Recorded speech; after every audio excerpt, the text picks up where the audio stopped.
some of my biggest skill sets that I'm using. Awesome. Thank you so much, Tracey. How about you, Emily?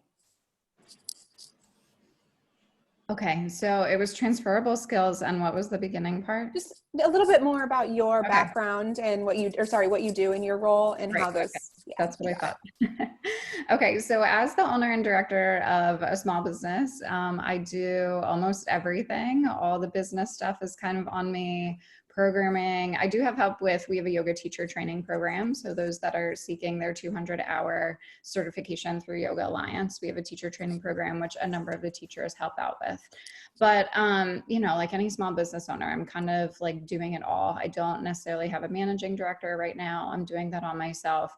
And that was kind of by choice. I wanted to get to learn how to do everything. I think maybe in 2 or 3 years, I might hire a managing director. But especially when I was in residence life, I always told my RAs I would never ask them to do anything that I wouldn't do myself. So that was really important to me to just learn everything in the business. And you know, obviously overseeing teachers, I'm still using a lot of my leadership skills from Res Life, student success, all those things. What else? Teacher training. I was always somehow in charge or helping out with RA trainings. So yoga teacher training is similar but different. It's over 9 months, not 2 weeks. So kind of fun in that way. It's not, you know, that 2-week crunch, which I appreciate. And yeah, just like managing the teachers day to day, making sure we still call them students at a yoga studio. So making sure students feel heard and listened to, taking feedback. It's actually way more similar than I think a lot of people think, besides for the business side. That's where my big learning curve is. But I think as far as supporting teachers, supporting students, and, you know, maintaining and running our yoga teacher training, it's, you know, similar but different in many ways. That's awesome. Education is education. Yeah. Great. All right, Mike, how about you? Yeah, so it's a little bit interesting because with especially right now with COVID happening, it kind of slows what my normal day-to-day would look like. But with the acting comedy side of things, normally we would just be auditioning a bunch and failing a bunch. And then at night we would be performing a bunch so that we would get better at the at the auditioning and comedy part. But now, we'll talk more about like normal circumstances. But I think like one of the bigger transferable skills that I took away from my residence lifetime is just kind of project management, because now I'm working for myself, and I have a lot of things that I'm juggling back and forth. Versus like acting comedy, but then also making sure that enough money's coming in. So we can talk about budgeting a little bit too.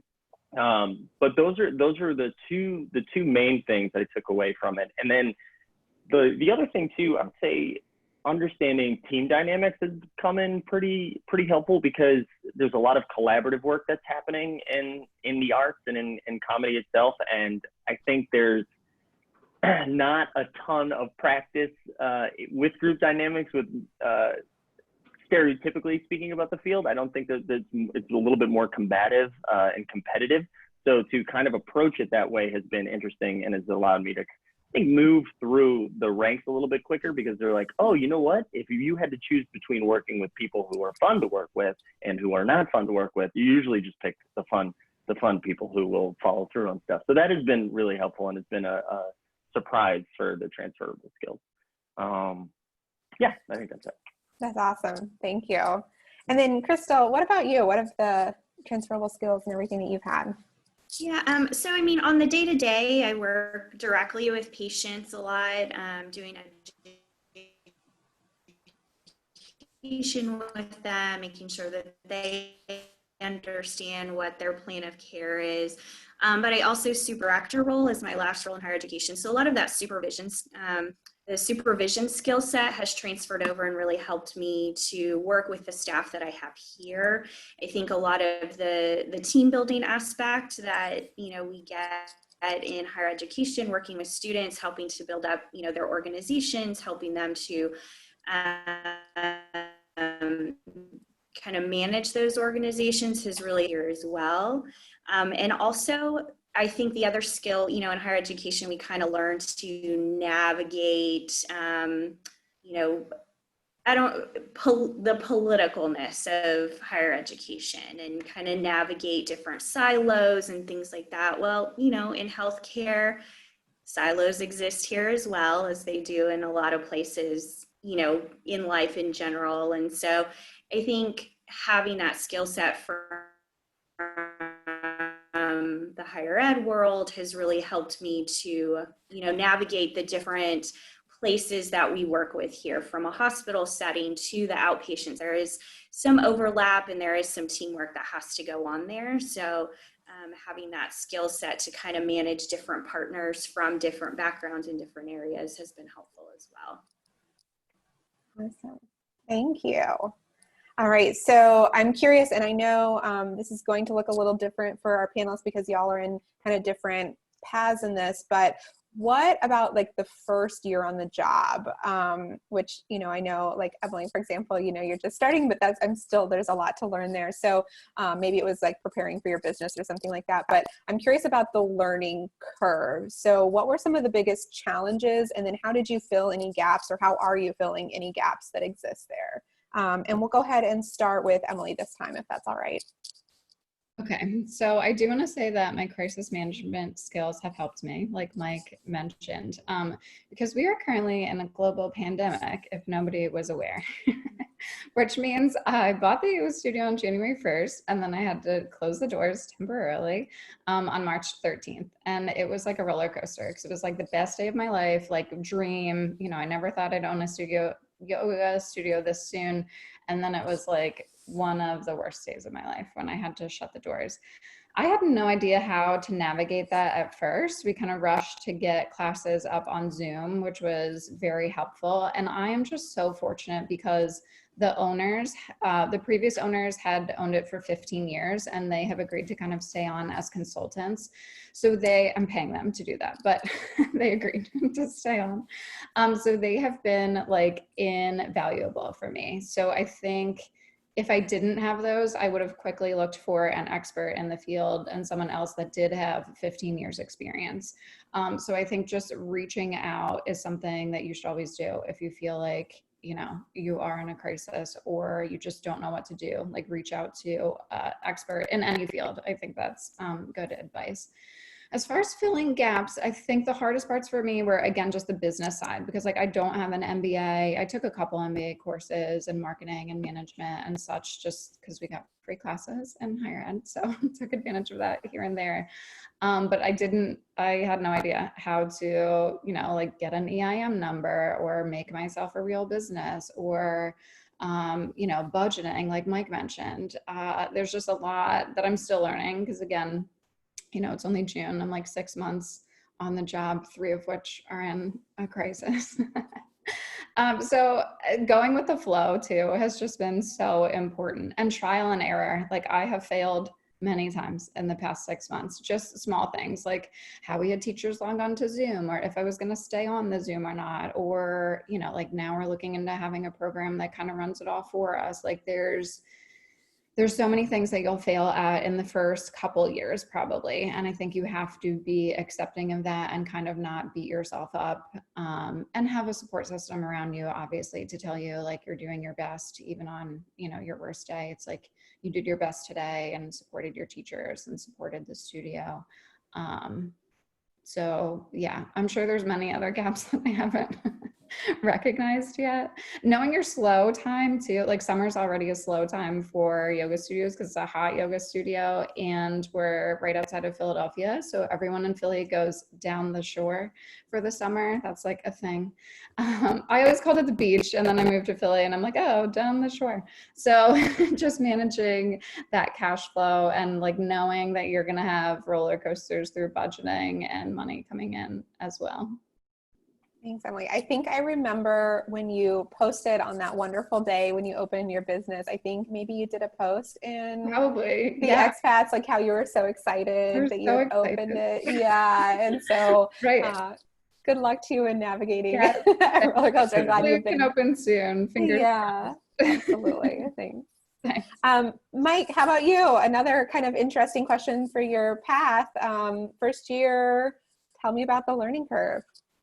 Yeah, I think so. I had an interesting experience where I think it was my last week of work, my last week as a director. I booked like my first thing. I booked it was like a small commercial, but it was still like, oh, this is a great jumping off point. And I had a show that was up and running that was doing well. And then like 2 weeks later, I booked like this very tiny backgroundy thing for the show Billions. There were these like 3 big things that happened in the first month. And I was like, this is easy. Like, I'm going to succeed and be very rich, and things will be so much easier than residence life. And I think I was like quickly reminded, both by like friends and by the industry, that that's just not how it works. Like, you have to put in so much time, and you can do all the right things, but sometimes it's not the right fit, or sometimes someone else also did all the right things and they are better than you. Like, there's gonna be losses that happen in there. So I think my biggest thing was, it was like a good ego check to remind myself that I'm like very new to this, even though I might be older than some of the people I'm doing stuff with. So just being able to like keep a level head. I think if I could go back and do it differently, I would have much rather booked the stuff right now after I was 8 months in versus like 1 month in. So that was something, definitely like keeping a level head. But I think like the biggest thing that I'm just coming around on too, is finding, like, not putting all of my not self-worth, but like the highs and lows can't be like so connected to like booking versus not booking. Like, I need to make sure that I'm finding things that like still give me this idea of joy, and that I'm still like working hard at something, and it's not just totally resulted in one thing. And something that I did to kind of counter that is one of the reasons I left higher ed was that I had moved up so high that I was like no longer working with students unless they were students who were in like the worst of the worst situations, both if they made that choice or if someone else made that choice for them. And I was like, oh, this should be a part of it, but this isn't why I got involved in higher education. Like, I want to work with students. So what I started doing is I work at like a toddler's gym, like a gymboree, or it's called My Gym. And I do it like 10 to 12 hours a week, maybe. And it's fun because I'm like performing a little bit, but I'm like, oh yeah, that's right. I like working with kids. So I think like finding things that this sounds so dumb. Find things that you like, and then make sure you put those in your life. But I think it's true. Like, I think it's really important that we're carving those things out, because that feeds the other passions, right? Like, as long as we're keeping ourselves even keeled like that. So yeah, those are the 2 big things that I learned, that I'm not as good as I think I am, and to play with kids. That's awesome. And I totally, what you were talking about is like the higher up you go, losing the reason that you got into, student affairs and what gives you the drive there. I totally feel that, and I understand that too. Just one other thing too, I think like a lot of people can like transition into like they love managing staffs, and like, so I didn't want it to come off like, well, the people who are succeeding in higher ed right now, that at those levels, they changed. But, and I don't mean it like negatively like that. I know I personally didn't find the same enjoyment from like managing staff as I did students. Mm-hmm. And I think that it's an institutional thing too, because depending on what your role is at different institutions, there's different opportunities and expectations for how you still engage with students. So there's some variation there too. Awesome. Totally. Thanks, Mike. Kristal, how about you? What's the first year like? So, the first year I entered nursing, I was in a hospital setting on a floor nurse. So that looks very different than what I know.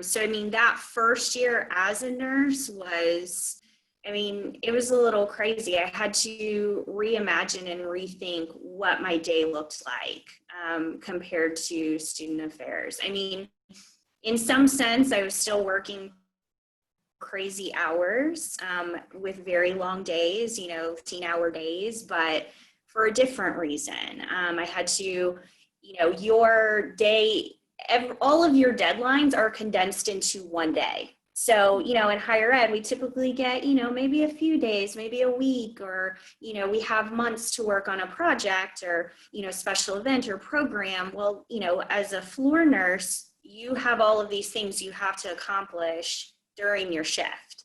And some of these things are very timed depending on, you know, what's going on with a particular patient. So I think just reimagining what my day looks like, really working on my time management was a huge thing. I think once I made the transition into the role that I'm in now, Emily talked about this a little bit. I think my big learn there is really the business aspect of it. You know, understanding billing within healthcare.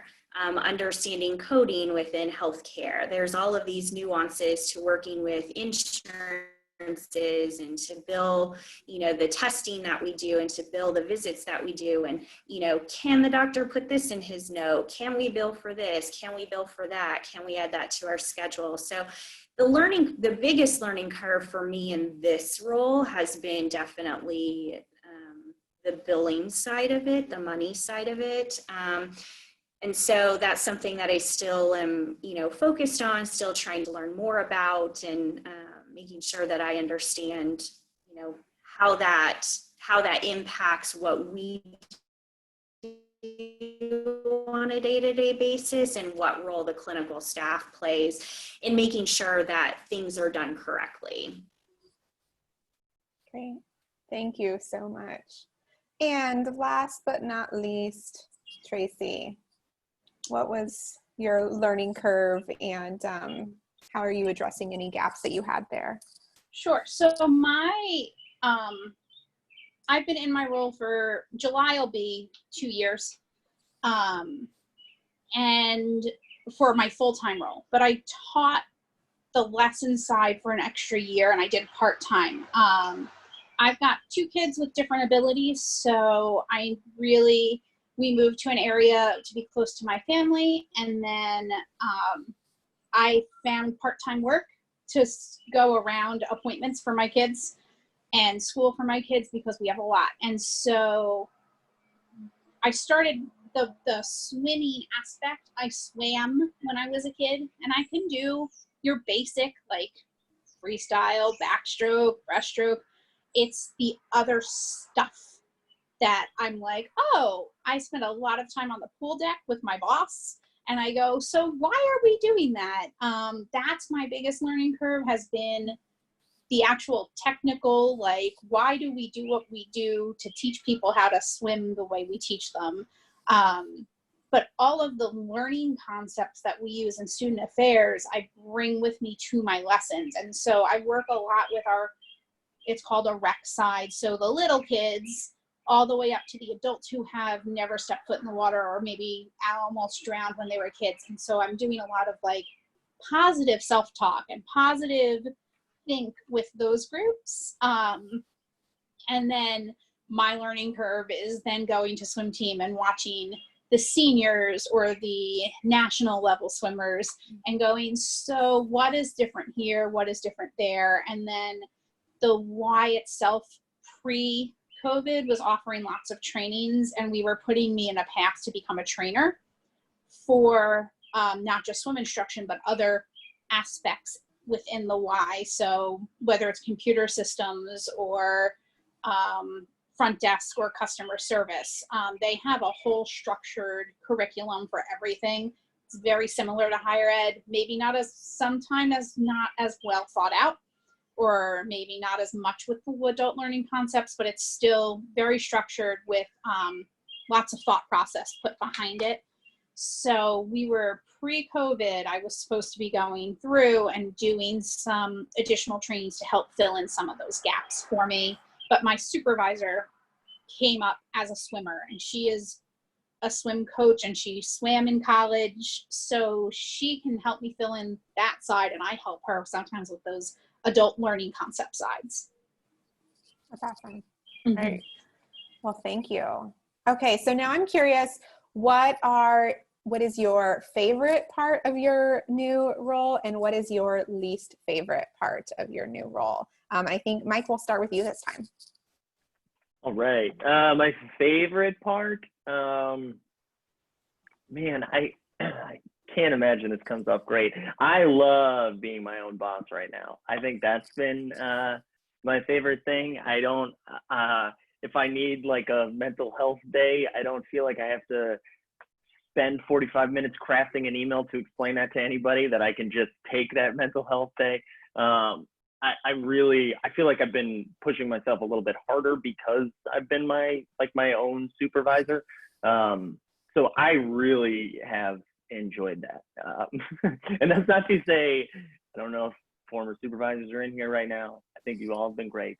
But that's definitely been the thing that I've enjoyed the most. On the other side of that, it's been a lot of solo work, right? When you're your own boss, I'm not really going to an office, and if I am, I'm going to like a coffee shop or something, and I don't really want to interact with people at a coffee shop generally. So I think like getting used to that has been a little bit challenging. Like I kind of miss some of the camaraderie of the staff and just like the inside jokes that form, all those things, right? I think so getting used to that has been probably the more challenging aspect. But yeah, those are the two. Great. I think that your answer about being your own boss is something that people probably who are thinking about making a transition, that's going to be one of the things that they are looking forward to. So even if they had fantastic supervisors. Yeah. Kristal, what about you? Favorites and least favorite parts of the job? So I think for me, one of the favorite highlights of my job is the one-on-one work with the patient. So to me, it's very similar to one-on-one work with students. Yes, we may be talking about medications. Yes, we may be, scheduling, some cardiac procedures, things like that. But there's also, patients will open up to you. When I walk into a room, maybe they didn't want to, they didn't feel like they could talk to the doctor. So they will just start telling me, here's my fears, here's what I'm worried about, asking more in-depth questions that maybe they didn't get to ask the doctor. So I spend a lot of one-on-one time with patients, doing a little hand holding, kind of walking them through some of their concerns, some of their fears. So that is a part for me. And I do enjoy supervising people, and I have a great staff that I work with. So that is another favorite part for me, is helping them to, be a team and work together and, problem solve together. I think on the flip side of that, I do miss, Mike touched on this a little bit. Like I miss some of the camaraderie that you get in higher education. I miss being able to, do project planning with a group of people and come up with, an event or something at the end of it. I miss that aspect a little bit. I miss, the teaching aspect a little bit. And so I've kind of had to find ways to do that in healthcare, and it is a little more difficult, and you really have to work to find those opportunities. But thankfully, I have a great supervisor who knows I have a passion for doing some of those things, and he's presented me with some opportunities, and he's kind of thrown my name out there for me to go out and do some team building with some other clinics in our area, and to kind of help fill that void for me a little bit. I've been able to do some team building and some organizational development type activities with some other clinics, so that's kind of helped fill the void a little bit. But I do miss that. It's it's something that I do miss from higher ed that you don't really get in healthcare. So great, thanks, Kristal. Tracey, how about you? I love my light bulb moments with my students. So much similar to higher ed, where we get those moments where they're like, oh, a skill clicks, or word choice you use helps them figure something out. Or for an adult, they put their head under the water for the first time and they're 75 years old. It's just amazing. Last summer, I taught 2 adults who were petrified of water, and they ended up jumping from the blocks 4 feet above the water, and it was fantastic. So those light bulb moments, I love them.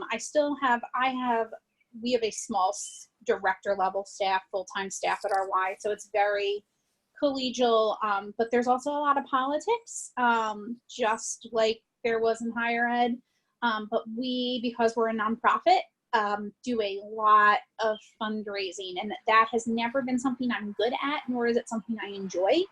And now I really have to like go out and make asks and try to get people to give the Y money for fantastic reasons, like helping people learn how to swim. And I live at the beach, not the shore, but the beach.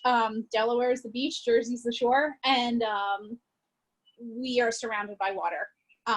In our area, it's something like 1,000 square miles or 900 square miles. I can't remember. I used to know.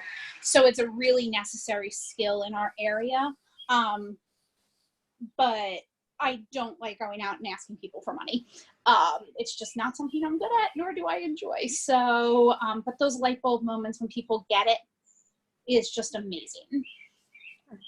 Yeah, I think a lot of people can agree with both aspects of what you share there too. Emily, how about you? The best and the worst? Yeah, I think I have to agree with Mike where I do love being my own boss and I do love having a mostly flexible schedule. Obviously, there's sometimes that, I have to sub for a teacher if it's a last minute emergency or like go in and work the front desk. But for the most part, my schedule is pretty flexible and I can, plan what I need to plan around it or get a sub for my own classes or whatever that may be. But again, like Mike said, it's like also kind of lonely sometimes. And I did have to find some other yoga studio owners to kind of, not that we collaborate, because I guess at the end of the day, we are, almost like rivals, though nobody looks at it that way. But just to like sometimes bounce ideas off of and like see what they're using, or, if a new tech thing comes out for yoga, like if they started using it or what their thoughts on that are. And that, I had that in higher ed. There were always people around that were kind of in your same position that you could bounce ideas off of. And now I have to sort of look for those people. So that's been interesting, but I think the pros outweigh the cons. Great. Thank you. Well, I think if I could just add one more thing. One thing that's also been hard for me is I don't really have an office. So like the yoga studio has a front desk and there's a little teacher area, but the computer is at the front desk. So like if I'm at the studio trying to get work done, I feel like I can't because the students or teachers will just come ask me things and, I'll have to help people. And because of COVID, my fiance is using our home office. So I'm sitting on our kitchen island. And I used to go to Starbucks and coffee shops and all that, and everything is closed. So that's been hard for me also, just like not having an office, because I always had an office in student affairs and I do not now. So that's been an adjustment. The little things that we miss that are bigger than they seem. Yeah. All right. Well, thank you all. So then I want to transition now to kind of how you got into these roles. Can you tell me, and this is of course going to look different for all of you, but what was your search like? How did you decide that this is where you wanted to go? Where, if you had to look for a job, how did you look for that job? How did you modify your resume, interview process? I know that may not be applicable for everyone, but if you could give some information about for people who are maybe wanting to make a similar transition. And let's start, Kristal, I think we're back to starting with you. Okay. So my original bachelor's degree was actually in biology. So it was a little bit of a natural transition for me to be able to move into healthcare a little bit more seamlessly. I was pre-med in college, and then I decided to, join the higher ed realm. So I think in the back of my mind, healthcare was still always there.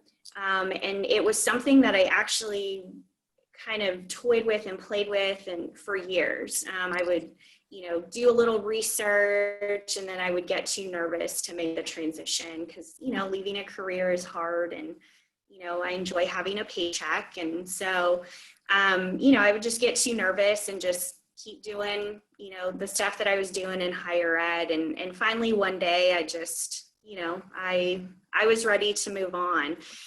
So I actually got my EMT certification because I was like, well, let me start there. It's a quicker process to get your EMT certification as opposed to getting your nursing degree.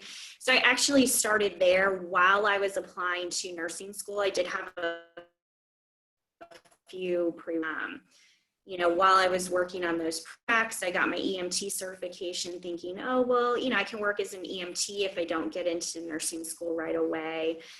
But thankfully, I was able to get in pretty quickly and moved right into a nursing school role. I think in terms of the job search itself, it is very different. For the job I'm in now, it was one interview with one person. It was the weirdest thing to me. I didn't know how to handle it. I felt very weird about it. I felt very unsettled. I was used to, days long interviews with, the whole entire campus and, doing presentations. So I felt very out of place with it. And I had no reading for how this interview went. I feel like when you're brought onto campus, you can get reads from how, you think it's going with your different groups of people that you're meeting with. Meeting with one person for like an hour and a half, I had no read on it. So it was very different. In terms of my resume, I did work with a resume writer to help me refocus my functional skills route versus, just boom, boom, boom, here are the jobs I've had. Because it's hard, I think, for people to understand how higher education could translate into the job I have now. So I went more functional, the supervision, listing skills that I've done, supervision and budget management and things like that. So that's really what I focused on in my resume. And definitely it looks very different than, the resume that I did have when I would apply for higher ed jobs. But those skills have definitely been transferable. And, I was able to pick out things that I've done in higher ed that helped me to get the position that I do have now. Great, thanks, Kristal. Tracey, what was your interview process like, and how'd you modify your resume and all that good stuff? So my interview wasn't an interview. My supervisor was my supervisor at the time for the swim instructor job. So when I got the swim instructor job, what happened is we had a whole changeover in our leadership for our Y. And she came in, and I had been working the front desk, and I was miserable because I was working 14-hour days, 2 days a weekend. And she came in, and I walked into her office, and I was like, hi, I'm Tracey. You don't really know me, but I want to teach swim lessons. My background, my undergrad is in teaching horses and horseback riding and equine facilitated therapies. So I have a strong background in teaching physical things and physical activities. But and so she said, sure. And so so as I became more involved as a swim instructor, we have a big program every year. And I was like, why haven't we started planning for this? It's 4 months away. And she's like, oh my gosh, I'm overwhelmed. Can you take the reins? And so I did. And then in April, after that happened, she came to me and said, hey, the person who's leaving in charge of lifeguards is leaving. Are you interested in the job? And I said, no, I can't get to the bottom of the pool. I float like a cork. I do not sink. And she's like, no, but we restructure it. So I actually helped write the job description. I did have to submit a resume and go through the hiring process. And I switched my resume to a functional resume as well, because it just translated much better for that process. And so that's how I got that particular position. I was actually working for a doctor at the same time doing his scheduling, and gave that position up to take this one. Some days I don't know why, because it paid better, but that's kind of how I got there. Is I was asked because I was at that building all the time doing other things. And I saw a need that they needed more people. And I made myself known when there was a change in leadership, and I knew they'd be more open to having new people come in. That's great. Great. Thank you so much. Mm-hmm. So Emily, I know you didn't really have an interview process, but you worked with owners to take over their business. So tell us about like that transition for you and how you got here. Yeah, so the whole thing was very interesting, and I'll try to keep it short. But basically, probably almost a year and a half ago, maybe 2 years now, they announced to all the teachers that they were looking to sell the yoga studio. And their like vision was that we would all sort of buy in. There were 25 teachers at the time and like 5 or 6 desk attendants. It's a large studio.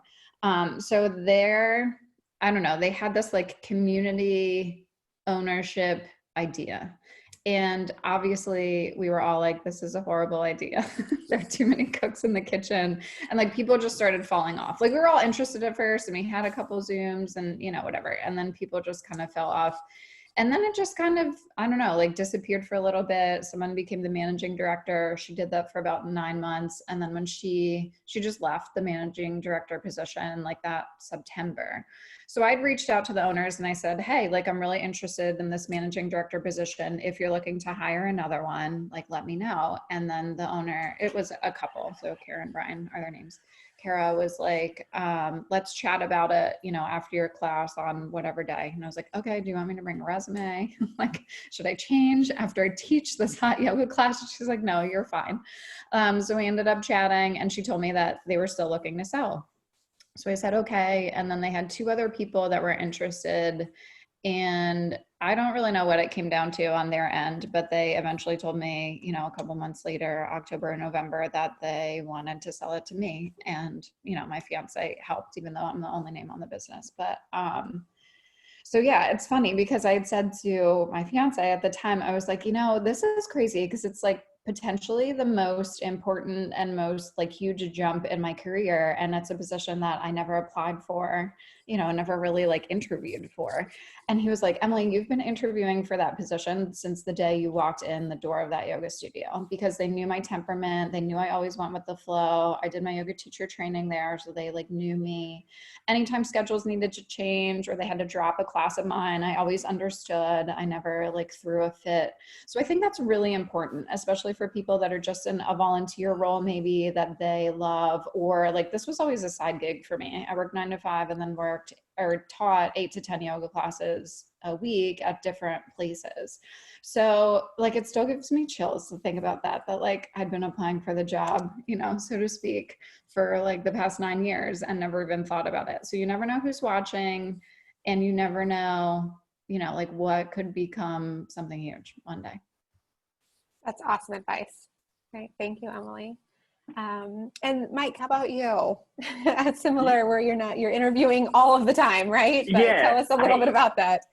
Yeah, I think I'm trying to think of like how to make that more transferable, because it's almost like the exact opposite of interviewing at an institution where you like spend 2 weeks prepping for like a 36-hour interview where you meet 4,000 people and that's it, right? Where this, I get a call at like 9 to be somewhere at 2, and I walk into a room and there's like 40 people that look identical to me, like down to like a little scar on the forehead. So I don't know how transferable that would be. I do like what Emily said about you kind of never know who's in the room and who's paying attention and like what you're actually interviewing or auditioning for, because I do think that's very true. Where I've seen like a throwaway thing that I was like, oh yeah, I'll do this like small little part, and then you have a great interaction, you start forming a rapport with these people, and then all of a sudden you're like brought into the next thing. So I think that is very useful. I think something that I'm like trying to pull something useful out of this story. I think one of the other things I would say is, oops, did I lose you? No, I'm still here. One of the other things I would say is that when I was thinking about leaving, I was trying to like, I was going back and forth. I'm like, this seems like I'm in my 30s. It seems kind of insane to throw away a career to do something that like has 98% failure rate. And the framing that I kept coming back to was that like, okay, worst case scenario, what does this look like in 2 years? And it's not like sure, maybe I'm not using my degree and my professional experience isn't really meshed in, but that doesn't mean that experience goes away. There will be opportunity. Like if everything bombs out, I'll find my way back into an education type role. And I think that helped me create that mindset of like, okay, this is going to be okay. You know, I'm in New York where 8 million other people are pursuing a similar thing and they all are paying their rent too. So like, there's a way to make this happen, worst case. And I know I won't be having any conversations about roommate conflicts in this situation. So like, if I can just take that out of my life, I know my level of happiness will go up.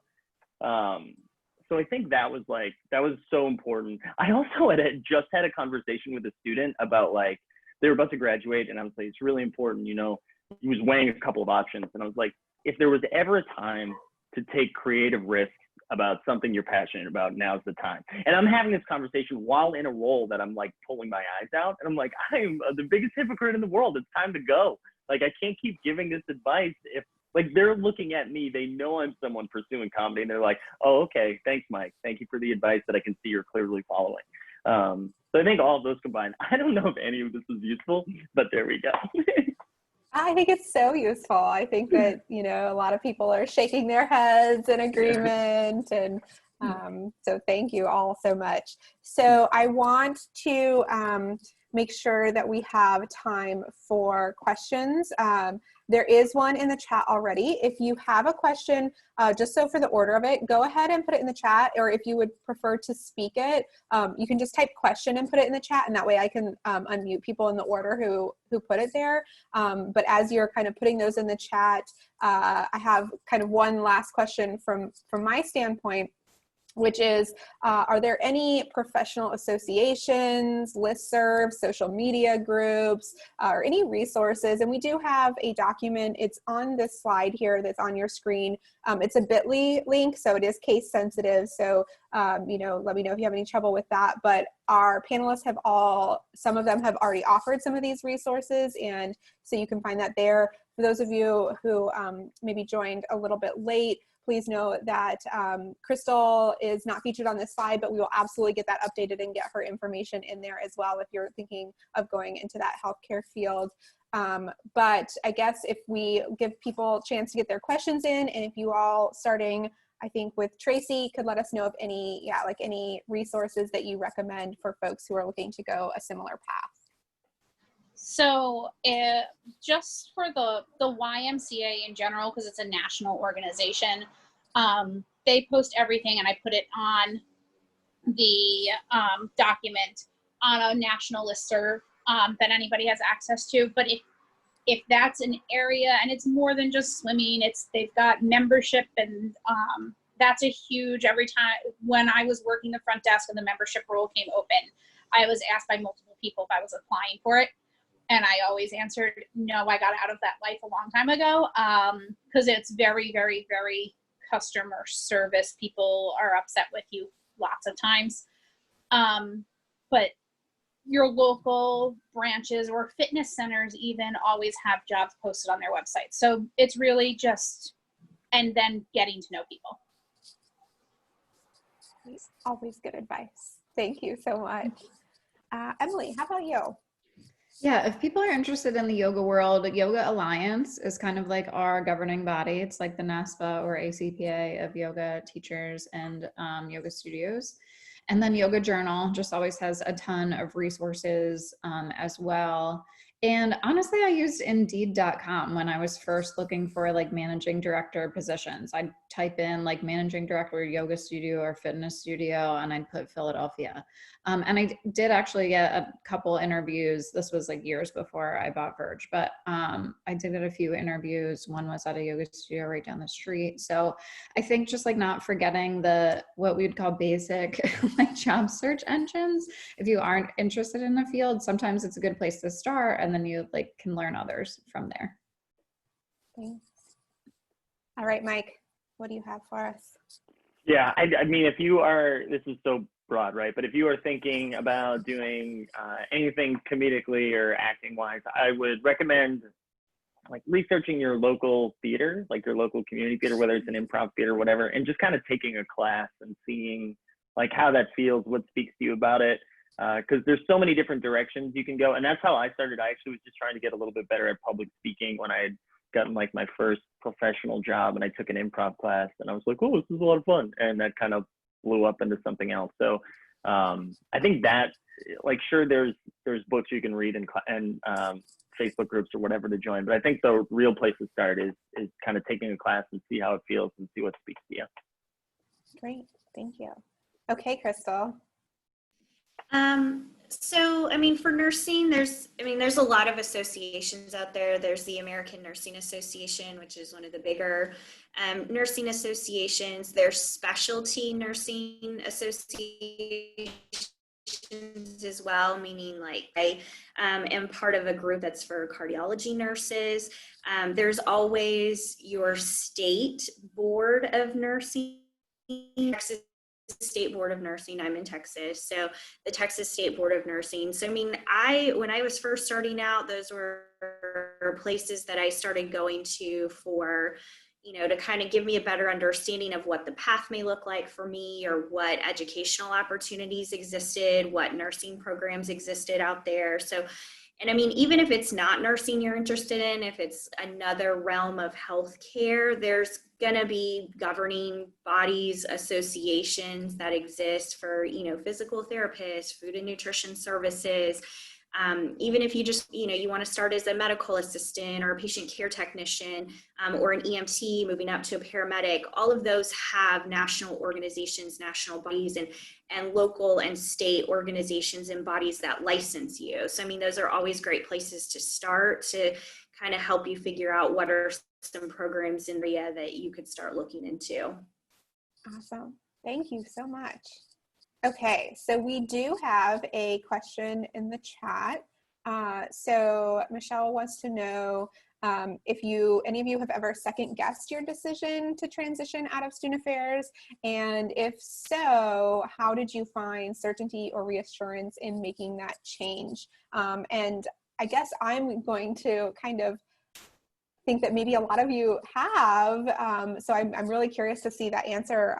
Emily, do you want to start us off on this one? Sure, because I resonate with this a lot, especially during coronavirus. I'd say maybe like the third week in, I was like, why did I ever do this? Like, I could be working my cushy job with retirement and health benefits and, all that stuff. And I had like a rough week, like a pick yourself off the bathroom floor kind of week. And then I got over it. And then I was like, no, like, this is what I'm passionate about. Like, I am going to see this till the end. I'm going to fight for this yoga studio, stay open. I'm going to do everything I can do. I applied for all the small business loans. It's just like, you're allowed to have that moment where you cry and second guess it. But then if you're really passionate about something, I think you kind of like pick yourself up by the bootstraps, as they say in Texas, Kristal. And just like, do what you have to do to make it work. So I definitely second guessed it, especially, during this pandemic, a million times. And I think I just find certainty and reassurance in, again, my support system. And also, like, the institution I left is doing layoffs right now. And I know a lot of institutions are furloughing, and they never replaced my position because they were in a hiring freeze when I left, which I felt really bad about because I loved my supervisor and my supervisor's supervisor, but I had to tell myself it wasn't my fault.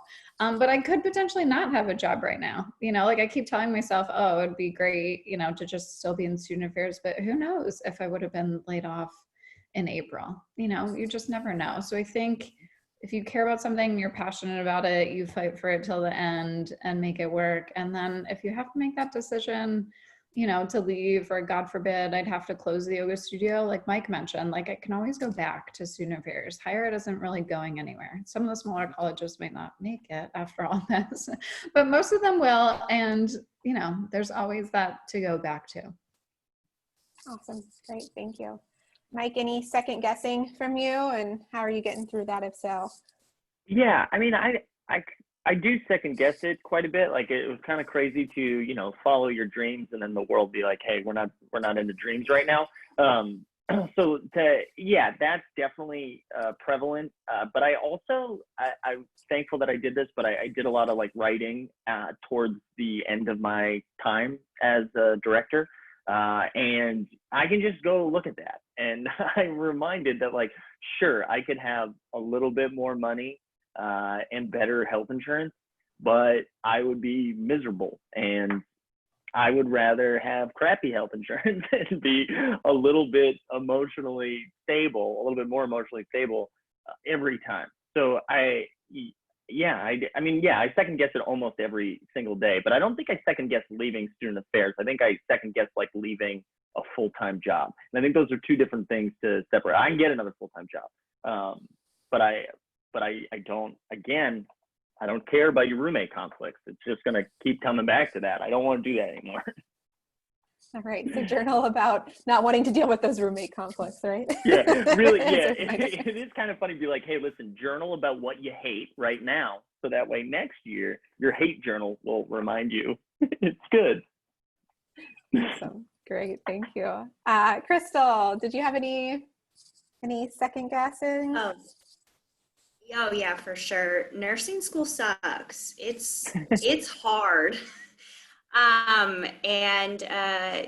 Every day, and it was an accelerated, I started with an ADN and then transitioned into a bachelor's once I graduated with my ADN.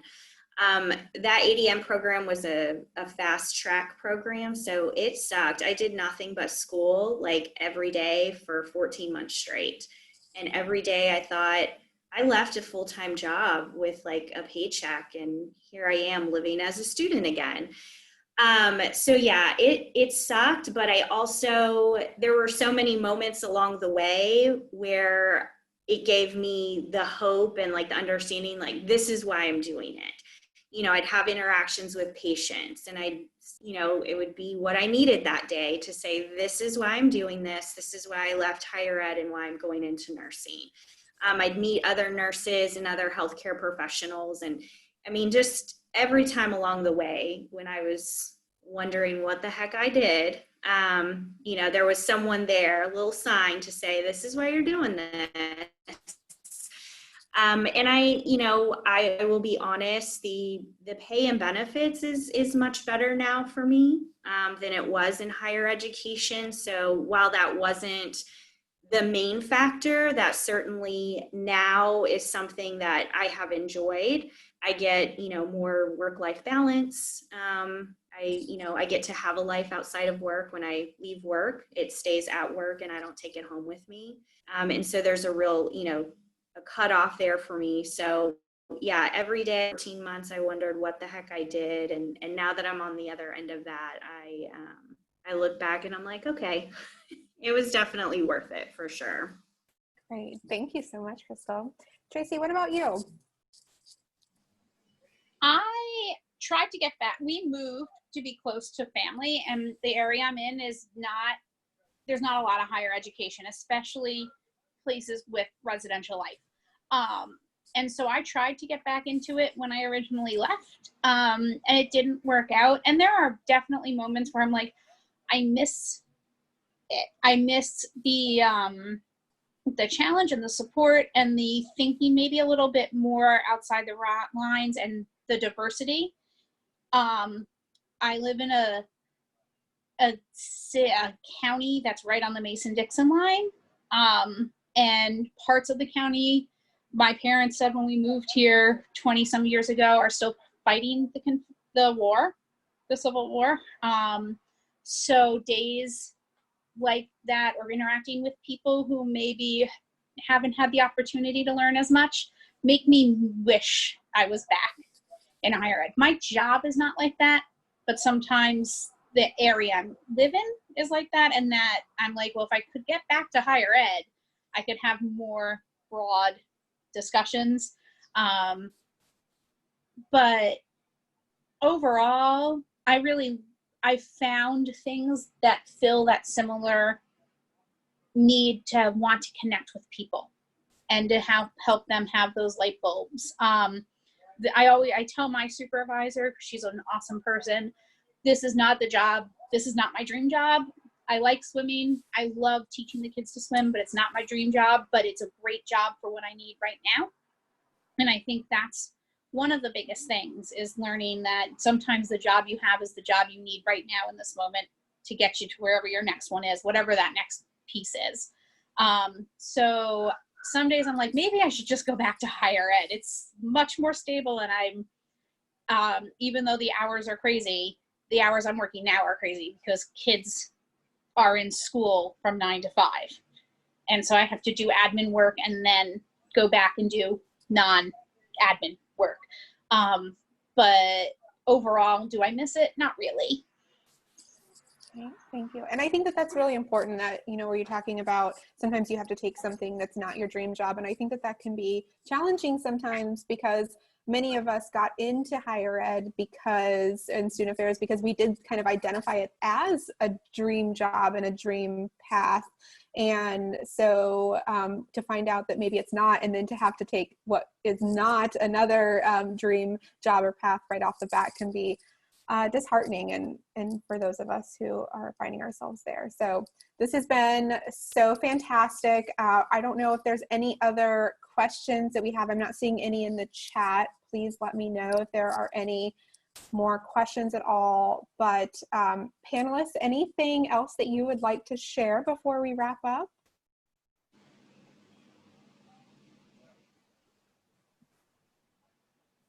I just want to say that I think this was awesome. Yeah, you guys are awesome. But I loved hearing from other panelists. Mike, I'm a huge fan of Humans of Higher Ed, so I'm like fangirling that my picture is next to yours on a panelist slide. So hopefully that helps get you through the day. But yeah, this was just super awesome. Thank you all. Thanks for all the panelists and everyone who attended. It was great. Yeah, thanks for doing this.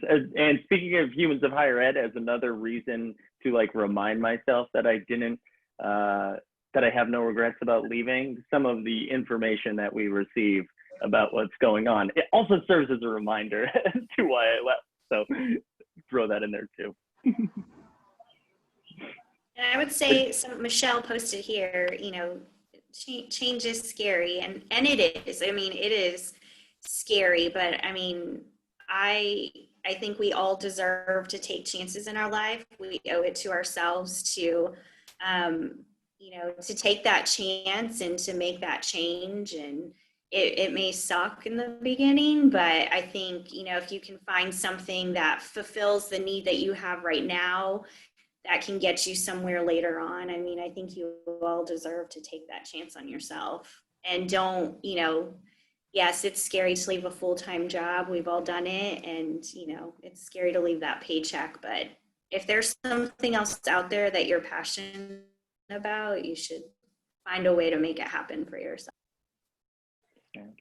And I think too, something I just want to highlight too, based on what Kristal said and what Tracey said earlier, and, you know, things I've been thinking about is, I think that to some extent there's a lot of privilege in us being able to have this conversation about like stopping something and starting something completely different. And that might not be something that everyone in this, you know, room is able to just do because they may need their health insurance. They may need that stability. And so there's some good advice here about adding something if you can, and like allowing that thread to see where it goes, because a lot of you were doing the things that you wanted to do already and it led to these opportunities. So hopefully that's a little bit of inspiration if you're thinking like, yeah, great, I would love to leave, but that's just not something that I have the ability to do. Good advice. And just make yourself known if there's something you're interested in, not being afraid to use your voice. I am not normally somebody who like steps out and is like, hey, why don't you hire me? But it felt right in that moment, and it's just led to some great opportunities. Awesome. I think also just like not letting some of the societal, I can't think of the word, but I think everyone does get caught up in like the retirement and the healthcare. And like you said, not all of us might be able to leave a job and not have healthcare, but there are ways to pay for maybe not as great healthcare, but to still have healthcare, and you can still contribute to a retirement, to your own retirement. It might just take a few years to do that. So I think like not getting caught up in this like societal idea of like what should be your job or what you should be doing, or that you need retirement and healthcare and, you know, all those things. And that can be scary too, like stepping out of the box. You know, my parents and my grandparents had many conversations with me about like, but what about your retirement? Yeah. I'm like, life isn't about my retirement. Like I will contribute to it later. Yeah. And I think one of the things too about that, and you talked a little bit about Jeannie, you don't have to like make the decision today and quit tomorrow. Like I know for me, when I moved to New York 5.5 years ago, in the back of my head, at some point this was going to happen. And it took me like 5 years to get there before I was actually going to do it. And some of that was because I was scared, but some of it too was also just kind of planning, okay, what does this look like? So I think it's okay to have that thought in your head right now. And like Jeannie said, to like add something on that you think that you're going to be passionate about, and like slowly make your way there. And then at some point, yeah, you have to make the scary choice, but it doesn't, I feel like I even spoke about this, like, yeah, you know, one day I quit and then here I am. And it's not like it takes some time and thought. Awesome. Great. Well, panelists, thank you so much. What an incredible kickoff to this event series. Thank you so much to everyone who joined us. And I hope to see both panelists and our attendees on future calls. We've got 2 more today and then like 12 more throughout the next 2 weeks. So we'll be getting to spend a lot of time together. Thank you, panelists, so much. And I just want to put another reminder. Yeah, thank you. Bravo, bravo. I don't know if Zoom has a little clap function, but we're all clapping for you in our homes right now. Yeah, it is there. Great. Fantastic. So I can't wait to see y'all on future calls. And then do remember that link, that bit.ly link there, will take you to contact information for our panelists. If one of their journeys really spoke to you, they have been gracious enough to extend an invite for folks to follow up with them. All right, y'all. What a great start to my Wednesday. I hope you all doing well, and I look forward to seeing you. Thank you so much, panelists. Thank you. Thanks, Thank you. everyone. Thank you. Bye.